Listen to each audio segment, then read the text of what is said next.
ओ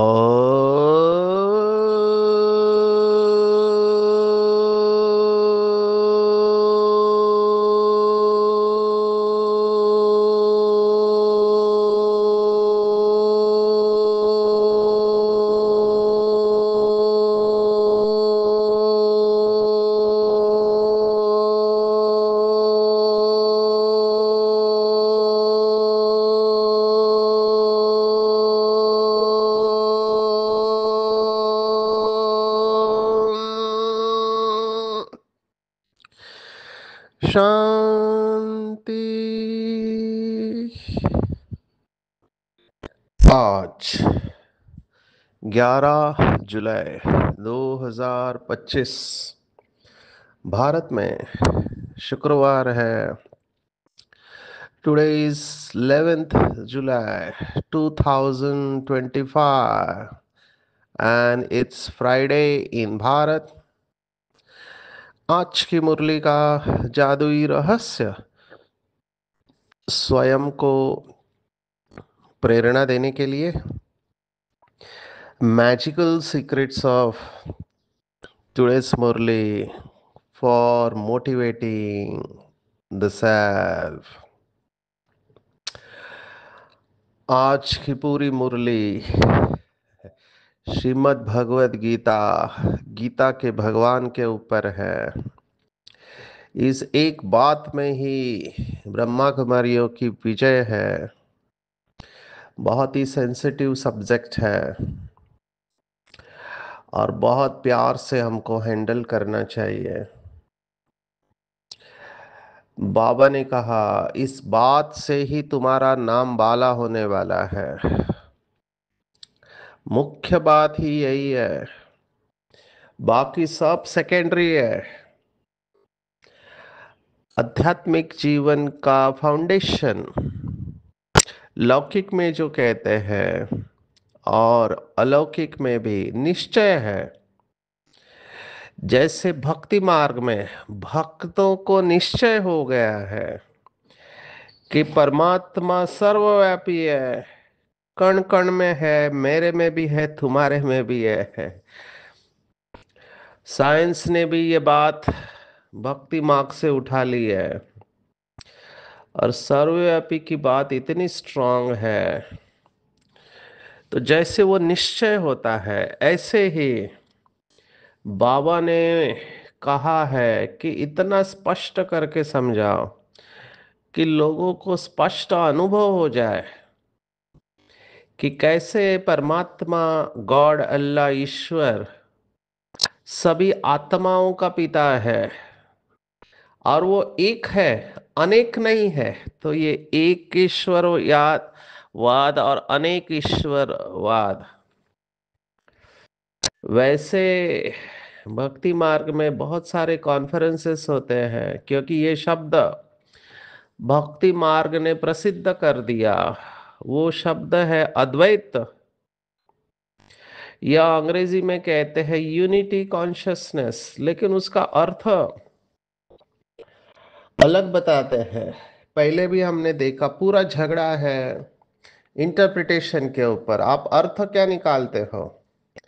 एक शब्द का अर्थ निकालने में गड़बड़ कर दिया तो सभी ने उसको बस सतवचन महाराज कर दिया। अभी अनंत शब्द कितना सुंदर है कि परमात्मा अनंत है। अभी अनंत का अर्थ क्या निकालते हैं? तो वो कहते हैं कि अनंत माना जिसका कोई अंत नहीं है, या फिर वो ओमनी प्रेजेंट है। अभी ये भावना बहुत अच्छी है। क्यों अच्छी है? क्योंकि जिससे प्यार होता है उसको वही दिखाई देता है सब जगह पर। तो भक्तों का भी कमाल है कि वो परमात्मा से प्यार करते हैं, तो जिससे प्यार होता है उसको हर जगह पे वही दिखाई देता है। इसके ऊपर बहुत सारी कहानियां हैं। मैं जब ये टॉपिक लेता हूँ फ्लाई, अंग्रेजी का शब्द है फ्लाई माना उड़ना, पर उसका फुल फॉर्म है फर्स्ट लव योर सेल्फ। तो जिससे प्यार होता है, जैसे मजनू की ये हालत थी तो मजनू को बोला गया कि तुम क्यों उसके पीछे पड़ते हो, लैला के पीछे, वो इतनी खूबसूरत नहीं है। वहां का जो नवाब था, राजा, उसने कहा तुम्हें इससे भी अच्छी मिल जाएगी, उसको अलग अलग दिखाई भी, लेकिन उसका एक ही जवाब कि इसमें लैला नहीं है। तो कहता क्या है लेना में, वो कहता है फिर कि मेरी नजर से आपको देखना पड़ेगा। तो बात वही है, जिससे प्यार होता है वही दिखाई देता है सब जगह पर। तो भक्तों को इसमें मार्क्स है, जो भी भक्ति करते हैं, जिसकी भी भक्ति करते हैं। देखो बाबा ने इसके बारे में भी बताया, कोई गणेश की भक्ति करता है, कोई हनुमान की भक्ति करता है, कोई श्री राम की भक्ति करता है, कोई श्री कृष्ण की भक्ति करता है। अभी इसमें भी डिफरेंस ऑफ ओपिनियन है, कोई किसको श्रेष्ठ समझता है तो कोई किसको श्रेष्ठ समझता है। एक्चुअली झगड़ा होना नहीं चाहिए जब यथार्थ रूप में हम समझ जाते हैं। तो शास्त्रवादियों ने उसमें भी अलग अलग प्रकार के लोग हैं। हमने पहले भी इसके ऊपर बताया हुआ है, the quest for original Gita. Maharashtra के एक बहुत ही विद्वान व्यक्ति ने इसके ऊपर बहुत सुंदर कार्य किया है, माना विथ रेफरेंस रिसर्च के साथ। भारत में तो ऐसे विद्वान भरे पड़े हैं जिन्होंने अपना पूरा जीवन श्रीमद् भगवत गीता की स्टडी के लिए न्योछावर कर दिया। उसमें से प्रमुख है, बहुत सारे हैं। श्रीमद् भगवत गीता लाइमलाइट में आ गई जब आदि शंकराचार्य ने इसके ऊपर टीका लिखी। पहले उन्होंने तो पहले अध्याय को पूरी तरह से बाईपास करके दूसरे अध्याय में 11वें श्लोक से शुरुआत किया। अशोचानन्व शोचस्त्वम प्रज्ञावादांश भाषसे गतासु न गतासु नानु शोचंती पंडिता। यहाँ से उन्होंने कहा परमात्मा का उपदेश चालू होता है। अशोचानन्व शोचस्त्व माना जो शोच करने के लिए योग्य नहीं है उनके लिए तुम हे अर्जुन शोक करते हो। जो ज्ञानी होते हैं, वो जो गए हैं और जो नहीं गए, किसी के लिए भी शोक नहीं करते। यहाँ से उन्होंने अपनी टीका चालू की, लेकिन वो बहुत प्रसिद्ध हुई। उसके बाद जो प्रमुख टीकाएं हुई है उसमें श्री बाल गंगाधर तिलक, इन्होंने तो जेल में, सोचो, दो भगवत गीता जेल में हुई, जिनका जन्म जेल के अंदर हुआ, जो प्रसिद्ध हुई, विश्व प्रसिद्ध हुई। ये क्या कनेक्शन है हम नहीं जानते, लेकिन बाल गंगाधर तिलक ने जेल में 5 साल में ये गीता रहस्य नाम का अनुपम ग्रंथ, रिसर्च वाला बुक लिखा हुआ है। और दूसरे हैं आचार्य विनोबा भावे, जिनको बाबा मुरली में सर्वोदया लीडर के रूप में याद करता है। पवित्रता की पराकाष्ठा, अपनी लौकिक माँ से बहुत प्यार करने वाला वीनू, जिसको विनोबा भावे नाम, और स्वयं महात्मा गांधी जी भी इनको अपना गुरु मानते थे, और विनोबा भावे महात्मा गांधी जी को अपना गुरु मानते थे। आप कभी वर्धा महाराष्ट्र में जाएंगे तो पवनार करके एक स्थान है जहां पर इस आत्मा ने अपना आश्रम बनाया था। बहुत बड़ी सिद्धि इनको प्राप्त थी। जेल में जब इनको डाला 1932, वर्धा महाराष्ट्र, जहां पे दो संत होके गए, महात्मा गांधी जी भी 11 साल वहां रहे।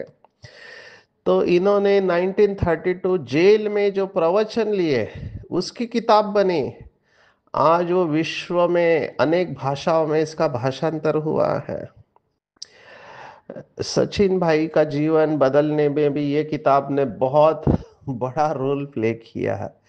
मैं तो कहूँगा ये किताब पढ़ने के बाद में बाबा का मिलना हुआ, इसलिए छपी हुई है दिलो दिमाग के ऊपर। ऐसे बहुत सारी टीकाएं भगवत गीता के ऊपर है, और कई सारे लोगों ने अपना अपना अर्थ बताया है। इन सभी श्रीमद् भगवत गीताओं में ये जो खैर की क्वेस्ट फॉर ओरिजिनल गीता, इन्होंने यहाँ तक बोला कि ये वर्तमान भगवत गीता 700 श्लोक वाली, ये तीन अलग अलग ऑथर्स ने लिखी हुई है। आप अगर श्रीमद् भगवत गीता को स्टडी करेंगे तो उसमें एक क्रम है। सांख्य योग है, ज्ञान ज्ञान योग बोलते हैं उसको, कपिल मुनि का। उसके बाद आता है कर्म योग है, फिर भक्ति योग और फिर संन्यास। सो ज्ञान कर्म भक्ति संन्यास ये सीक्वेंस में है। तो इस आत्मा ने बहुत सुंदर विश्लेषण किया है रेफरेंस के साथ में, क्यों अलग अलग ऑथर्स ने लिखी है। जो बहुत विद्वान लोग मानते हैं कि इसमें क्षेपक माना कई सारे श्लोक मिलाए गए हैं। बाल गंगाधर तिलक ने तो वो श्लोकों का रेफरेंस भी दिया हुआ है कि महाभारत में उपनिषद में कई सारे श्लोक सिमिलर कैसे आए हुए हैं, ये सब बातें उधर लिखी हुई है। तो बाबा कह रहे हैं कि अगर ये एक बात सिद्ध हो जाए तो नाम वाला हो जाएगा। तो एक मुख्य बात जो इस समय पूरी दुनिया को जोड़ सकती है, बाबा देखो हमेशा मुरलियों में कहते हैं कि हिंदू चीनी भाई भाई, ये जो कहते हैं तो पूरा परिवार, ये भारत ने विचार पूरे विश्व को दिया है वसुधैव कुटुंबकम, कि ये पूरा विश्व एक परिवार है। और हमारा एक साल का थीम भी था one God one world one family, ये बहुत अच्छा थीम था, इसके ऊपर गीत भी बना। तो ये जो वन गॉड वन वर्ल्ड है वन फैमिली, ये भारत ने विचार पूरे विश्व को दिया था कि हम सब एक परिवार के। तो परिवार में झगड़ा क्यों हो रहा है? झगड़ा इसलिए हो रहा है क्योंकि कोई कहता है कि हमारा भगवान अलग है, तुम्हारा भगवान अलग है। ये केवल इसलिए हुआ है कि हमने यथार्थ ज्ञान को नहीं समझा है। और बाबा चाहता है कि पूरा परिवार एक हो जाए, माना सभी ये एक थॉट लेकर जाए कि हम सबका पिता, जिसे गॉड अल्लाह ईश्वर कहते हैं, वो एक ही है, ना कि अलग अलग है। क्योंकि ये साकार और निराकार का वाद लंबे समय से है। साकार देहधारी भगवान क्यों नहीं हो सकता? तो एक तरफ हम कहते हैं कि भगवान सर्वव्यापी है, और दूसरे तरफ कहते हैं कि वो अवतार लेता है या अवतरित होता है। दोनों बातें फिट नहीं बैठती है, दोनों बातें एक दूसरे को काटने वाली है। जो सर्वव्यापी है उसको अवतार लेने की क्या जरूरत है? और भक्ति किसकी करते हैं फिर? अगर हम ही भगवान हैं तो भक्ति तो उधर ही खत्म हो जाती है।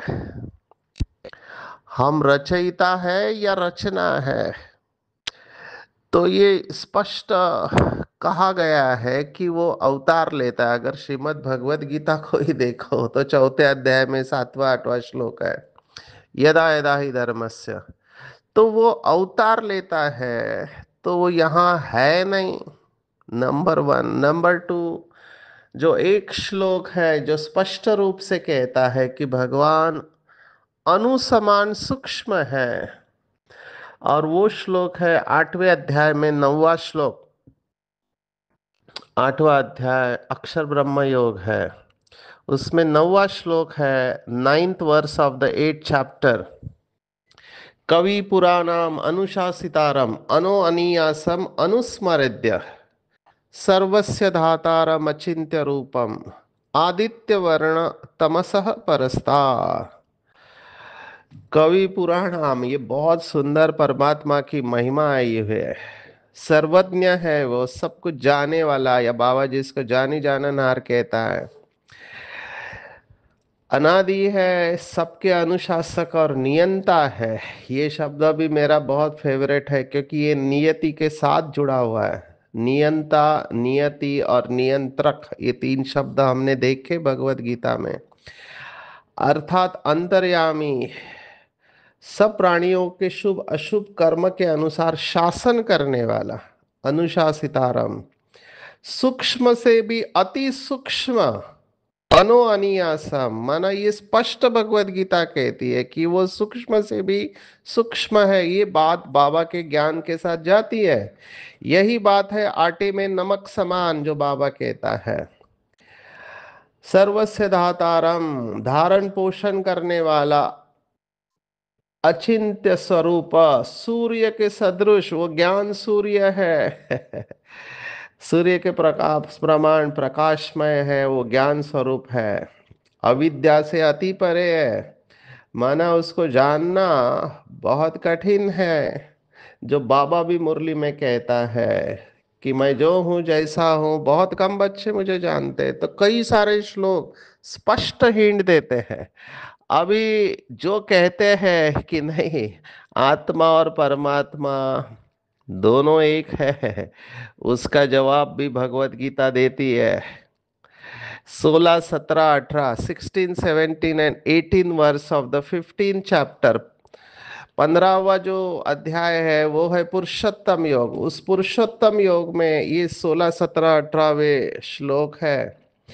16वां श्लोक कहता है, द्वाविमो पुरुषो लोके क्षराक्षर एव च, क्षरः सर्वाणि भूतानि कूटस्थो अक्षर उच्यते। इस संसार में दो पुरुष है, एक नाशवान, क्षर माना जिसका नाश होता है, और अक्षर माना जो अविनाशी है। ये दो ही पुरुष है। तो इसमें शरीर विनाशी है और आत्मा अविनाशी है। ये पहला श्लोक। दूसरा, ये श्लोक होने के बाद, उत्तम पुरुषस्त्वन्य परमात्मे उदारुतः यो लोकत्रयम आविश्य बिभर्त अव्यय ईश्वर। अब ये जीव आत्मा माना जीव और आत्मा के अलावा और एक है जिसको उत्तम पुरुष कहा गया है। देखो, परमात्मा को पुरुषोत्तम कहा गया है, शब्द बहुत सुंदर है। आत्मा को पुरुष कहते हैं। सभी आत्माओं में जो परम है वो परम ही शिव बाबा है या परमात्मा है, गॉड अल्लाह ईश्वर है। तो आत्मा से अलग है ये। और फिर 18वां श्लोक आता है, यस्मात् अक्षर अतीतो अहम अक्षरादपि चोत्तमः अतो अस्मि लोके वेदे च प्रथित पुरुषोत्तमः।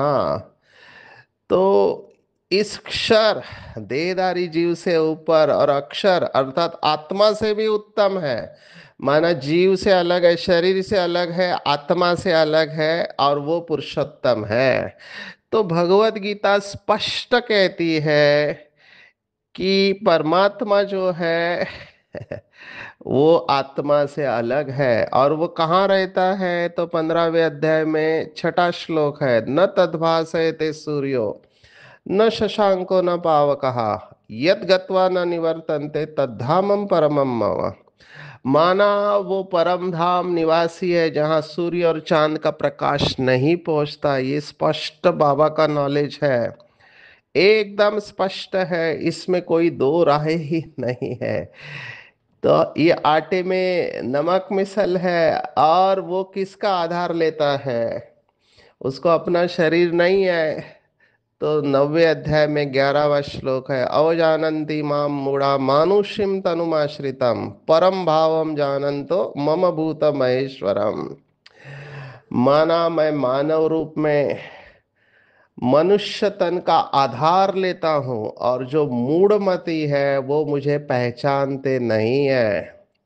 कितने सारे श्लोक आए हुए हैं इस 90वें अध्याय में। मेरा ये फेवरेट है 9वां अध्याय, क्योंकि बहुत सारे सुंदर श्लोक है। तो मैं इसमें से एक और श्लोक बता के हम आएंगे आज की मुरली के ऊपर फिर से।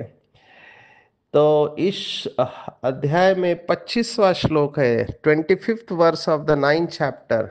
यान्ति देवव्रता देवान पितॄन यान्ति पितृव्रता भूतानि यान्ति भूतेजा यान्ति मद्याजिनो अपि माम। बहुत सुंदर है कि देवताओं की भक्ति करने वाले देवताओं के पास जाते हैं, पितरों की भक्ति करने वाले पितरों के पास जाते हैं, और भूतों की भक्ति करने वाले भूतों के पास जाते हैं।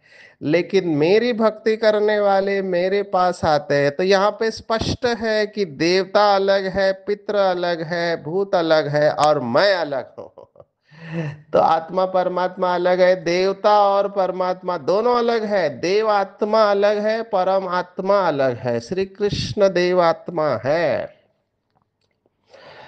तो भगवत गीता को इस अर्थ से भी लिया जा सकता है, पर मैं हैविंग सेड दिस यहाँ फिर से कहूंगा कि दूसरों की भावनाओं का सम्मान करना चाहिए हमको, स्थान समय व्यक्ति परिस्थिति देखते हुए, क्योंकि इस बात से कई आत्माओं के भावनाओं को ठेस लग सकता है।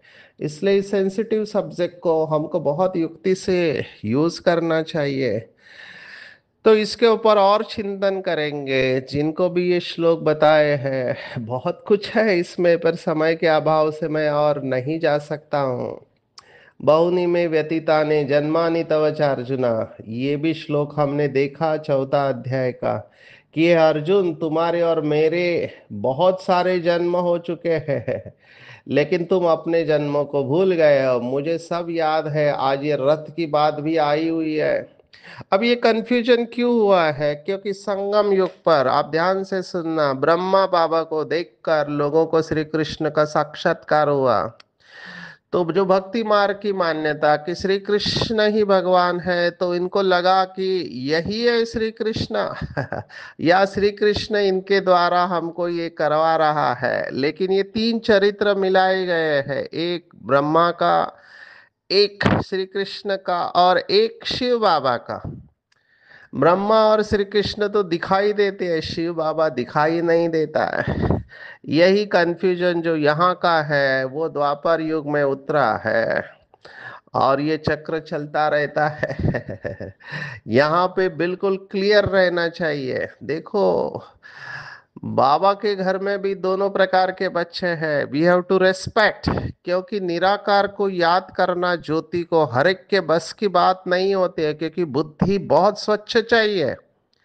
बिंदु के ऊपर एकाग्र करने के लिए बुद्धि बहुत शक्तिशाली चाहिए, पवित्र चाहिए। साकार को याद करना बहुत इजी है। क्यों बाबा को मुरली में बार बार कहना पड़ रहा है कि ये ब्रह्मा भी पुरुषार्थी है, ब्रह्मा भी मेरे से ही, मुझे ही याद करता है। इवन ब्रह्मा बाबा को भी ये कहना पड़ा कि मुझे याद नहीं करो, क्योंकि बाबा को भी ये स्पष्ट अनुभव था, और शिव बाबा को भी पता था कि भक्ति मार्ग की तरह बुद्धि निमित्त आत्माओं में जा सकती है। तो ब्रह्मा बाबा से प्यार करने वाले बहुत थे, ब्रह्मा को ही याद करते थे, तो बाबा को भी उनसे बुद्धि निकालने का पुरुषार्थ करना पड़ा। अब ये क्यों हो रहा है? क्योंकि साकार है। साकार को याद करना बहुत इजी होता है, निराकार को याद करने के लिए शक्तिशाली अवस्था चाहिए। तो यहाँ पर भी साकार और निराकार है, तो इसके ऊपर चिंतन करेंगे। आज बाबा ने राज बताया कि रस्म कौन सी भक्ति मार्ग में कॉपी की है। भक्ति मार्ग को भी हेड्स ऑफ है, क्योंकि बहुत सारी बातें कॉपी किया है। यहाँ पर हम चक्र में आते हैं, ब्राह्मण देवता क्षत्रिय वैश्य शूद्र, तो उन्होंने शास्त्रों को और चित्रों को गाड़ी में रख परिक्रमा लगाते। अभी ये जगन्नाथपुरी की यात्रा, कितनी यात्रा करते हैं भक्ति मार्ग में, क्योंकि करेंगे क्या, कुछ तो चाहिए। तो वेद में भी एक वेद है जो कर्म कांड के लिए डेडिकेट किया गया है, पूरा कर्म कांड है उस वेद में, क्योंकि भक्ति मार्ग में ज्ञान समझने की कैपेसिटी हर एक की होती नहीं है। तो ये आज की बात, इसके ऊपर चिंतन करना है। बाबा बार बार कह रहा है, सबसे पहले बाप के ऊपर निश्चय कराना है कि परमात्मा गॉड अल्लाह ईश्वर एक है, और वो सबका पिता है। उसको कोई खुदा कहते, खुद आकर जो अपना परिचय देता है। कोई गॉड कहता है, कोई अल्लाह, कोई ईश्वर है, स्वर्ग का रचता रचयिता, गॉड फादर इन हेवन कहते हैं।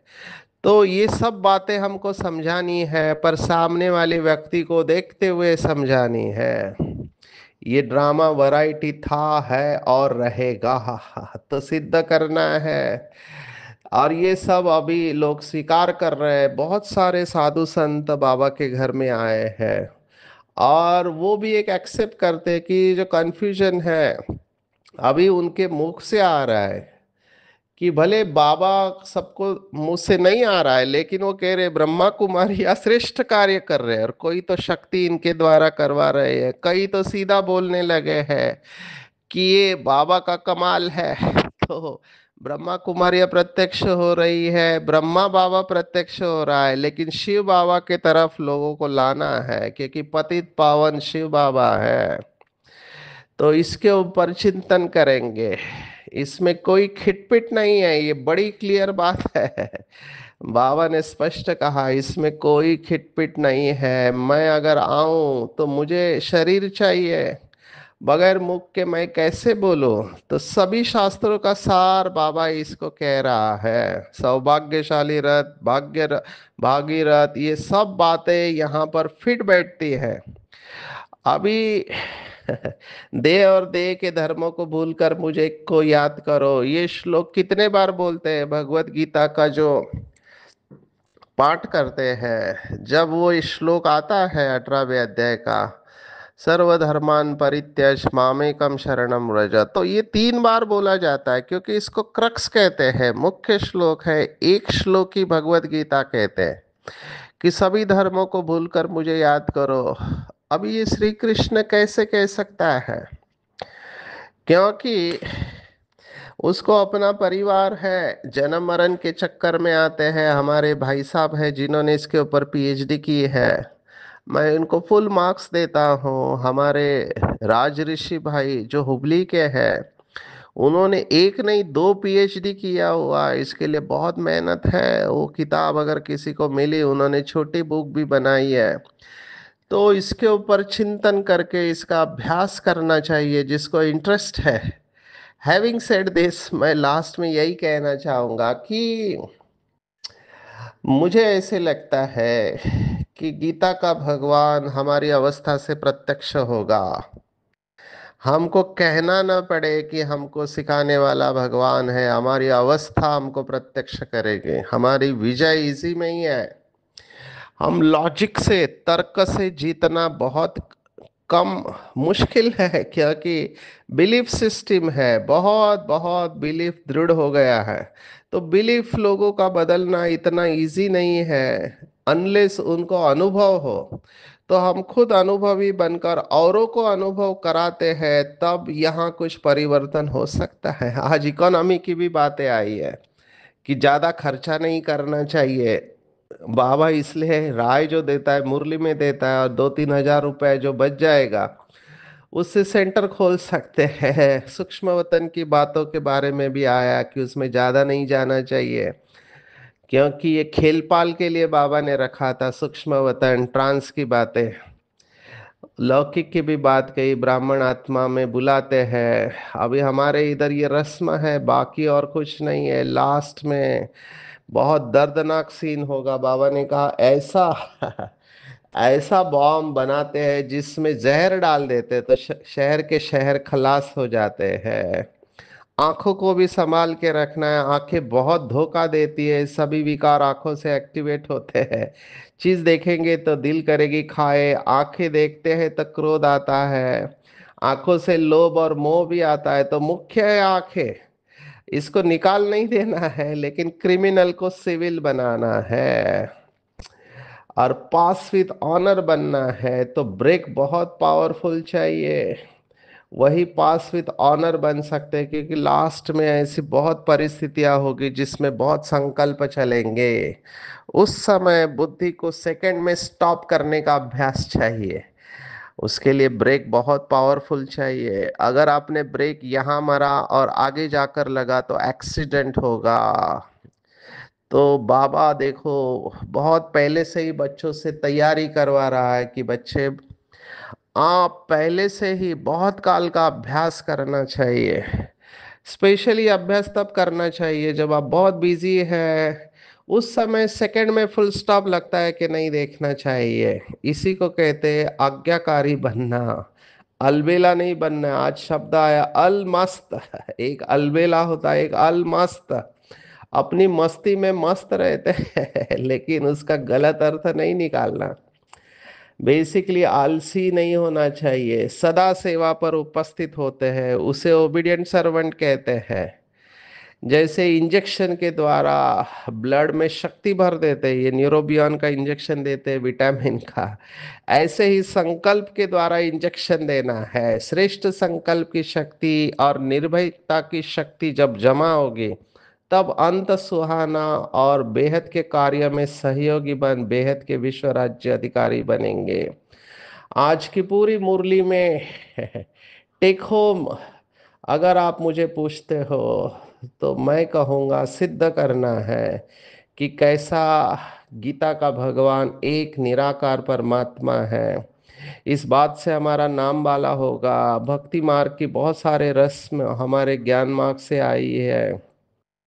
आंखों को कंट्रोल में रखना है, सदा खुशी में रहना है कि हमको भगवान पढ़ाते हैं। शुद्ध अहंकार होना चाहिए, हेल्दी ईगो, अनहेल्दी नहीं। सूक्ष्म वतन की बातों में इंटरेस्ट नहीं रखना है। पास विद ऑनर बनने के लिए पुरुषार्थ की गति तीव्र और ब्रेक पावरफुल रखना है। ओबीडियंट सर्वेंट है, इसलिए अलमस्त नहीं होना है। श्रेष्ठ संकल्प के इंजेक्शन से और निर्भयता की शक्ति से अंत सुहाना करना है और बेहद के कार्य में सहयोगी बन बेहद विश्व के राज्य अधिकारी बनना है। अच्छा, ओम शांति।